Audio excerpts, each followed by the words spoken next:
গল্প সত্যের শক্তি। একবার এক ছোট ছেলে তার মায়ের সঙ্গে হজে যাচ্ছিল। যাওয়ার পথে তার মা তার কাপড়ের ভাঁজে কিছু টাকা সেলাই করে দিলেন এবং বললেন, বাবা, যদি কেউ জিজ্ঞাসা করে টাকা কোথায় আছে, তাহলে বলবে কিছুই নেই। ছেলেটি বলল, না মা, আমি মিথ্যা বলবো না।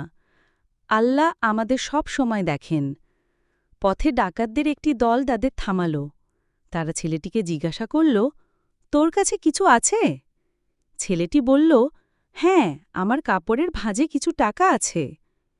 ডাকাতরা অবাক হয়ে তার কথা বিশ্বাস করতে পারল না। তাদের সর্দার ছেলেটিকে জিজ্ঞাসা করল, তুই তো ছোট, তবুও মিথ্যা বললি মা কেন? ছেলেটি বলল, আমার মা বলেছিলেন মিথ্যা বলো, কিন্তু আমি জানি আল্লাহ সব কিছু দেখেন, তাই আমি সত্য বলেছি। এই কথা শুনে ডাকাত সর্দার কেঁদেই ফেলল এবং বলল, তুই একজন বাচ্চা হয়ে আল্লাহকে ভয় করিস, আর আমি এত বড় হয়ে গুনাহ করি? আজ থেকে আমি তাওবা করি। শিক্ষা: সত্য বলার শক্তি অনেক বড়।